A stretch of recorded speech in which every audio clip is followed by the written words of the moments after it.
अधिकारी की 22 वर्षीय बेटी की बेरहमी से हत्या और रेप के मामले में पूरे देश को झकझोर के रख दिया है। पुलिस ने राहुल आरोपी मीणा को द्वारका से एक होटल से गिरफ्तार कर लिया है। पुलिस की जांच में सामने वारदात की पूरी कहानी कुछ इस प्रकार है। राजस्थान के अलवर में जो राजगढ़ है, मंगलवार रात आरोपी राहुल मीणा ने अपने एक दोस्त की पत्नी के साथ रेप किया। फिर पुलिस के अनुसार वह अपने दोस्त के घर रुका था और वही घिनौना हरकत का अंजाम दिया। वहां से भागने से पहले अपने घर से एक मोबाइल फ़ोन चोरी कर लिया, फ़ोन बेचा और ऑनलाइन जुए की लत के कारण आरोपी ने अपने चाचा के जरिए 3 मोबाइल फ़ोन बेचे, जिनमें से एक फ़ोन 10,000 रुपये का बिका। इन पैसों का इस्तेमाल करके उसने राजगढ़ दिल्ली आने के लिए 6,000 रुपये इको वैन किराए पर ली। बुधवार सुबह वह दिल्ली के कैलाश हिल्स पहुंचा, लेकिन ड्राइवर को पैसे दिए बिना ही वहां से चकमा देकर फरार हो गया। दिल्ली में हत्या और रेप आरोपी पहले से ही IRS अधिकारी के घर में बड़ा करीब 8 महीने तक घरेलू सहायक के रूप में काम कर चुका था। करीब 1.5 महीने पहले उसे पैसे की हेरा फेरी के आरोप में नौकरी से निकाल दिया गया था। घुसपैठ आरोपी को पता था कि परिवार सुबह जिम जाता है और चाबी कहाँ रखता है। वहाँ करीब 6:30 बजे घर में घुसा। घर में बेटी जो IIT ग्रेजुएट थी और UPSC की तैयारी कर रही थी, अकेली थी। आरोपी ने उसके साथ रेप किया और फिर मोबाइल चार्जर से गला घोट करके हत्या कर दिया। वारदात के बाद उसके घर की कीमती सामान और गहने भी लूटे। गिरफ्तारी कैसी हुई समझते हैं। दिल्ली पुलिस ने आरोपी को पकड़ने के लिए 15 टीमें बनाई थी।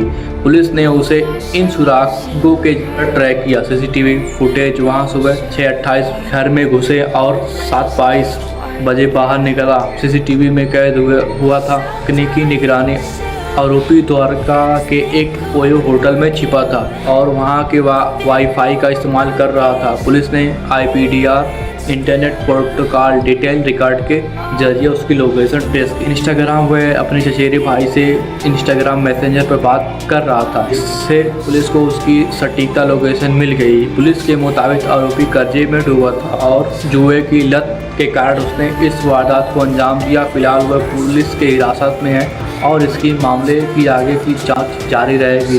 दोस्तों, हमारे भारत में ऐसा कब तक चलेगा? क्या एक सुरक्षित घर के अंदर हमारी बेटियां महफूज नहीं है? दिल्ली के पॉक्स इलाके में IRS अधिकारी के घर में ऐसा घटना सामने आया है। एक IRS अधिकारी की बेटी के साथ जो हुआ वो सिर्फ मर्डर नहीं बल्कि हमारे सिस्टम का हार है। अलवर में रेप, चोरी, फ़ोन और छिकर दिल्ली पहुंचा एक सनकी अपराधी ने कैसे चंद घंटों के भीतर दो राज्यों में दहशत मचा दी। इस तरह की घटनाएं और अपराधी की मानसिकता को लेकर समाज में काफ़ी गुस्सा और चिंता है। यह कब तक ख़त्म होगा या भारत में ऐसा कब तक चलेगा? यह सवाल आज हर नागरिक के मन में है। इस स्थिति को बदलने के लिए कई स्तरों पर काम करने की ज़रूरत है। कानून का डर होना चाहिए और अच्छा से न्याय होना चाहिए। भारत में कानूनों की कमी नहीं है, लेकिन न्याय मिलने में लगने वाला समय अक्सर अपराधियों के हौसले बढ़ा देता है। एक अदालत के जरिए कुछ महीने के भीतर कड़ी सज़ा नहीं दी जाएगी तब तक कोई डरेगा नहीं, जैसे उम्र कैद, फांसी इत्यादि ऐसी घटनाओं का, जब तक पुलिस और तकनीकी निगरानी। इस केस में दिल्ली पुलिस ने जिस तरह से 15 टीमें बनाई, CCTV कैमरा, इंटरनेट रिकॉर्ड किया, IPDR के जरिए आरोपी को पकड़ा।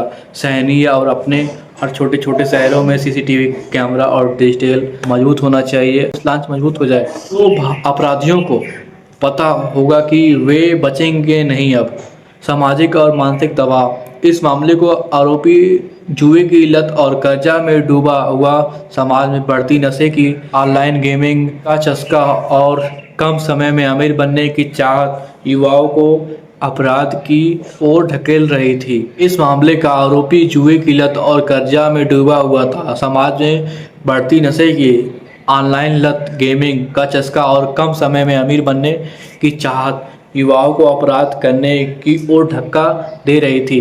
परिवार और समाज के स्तर पर नैतिक शिक्षा और मानसिक स्तर पर ध्यान देने की जरूरत है। यह घटना हमें एक सबक भी देती है कि हर घर में किसी भी सहायक को रखते समय उसका पुलिस वेरिफिकेशन जरूर चेक करें। आरोपी पहले वहां काम कर चुका था और उसे घर की हर छोटी बात पता थी। पुरानी दुश्मनी या नौकरी से निकल जाने का बदला लेने का मानसिक भी ऐसे अपराधों का खड़ बनता है।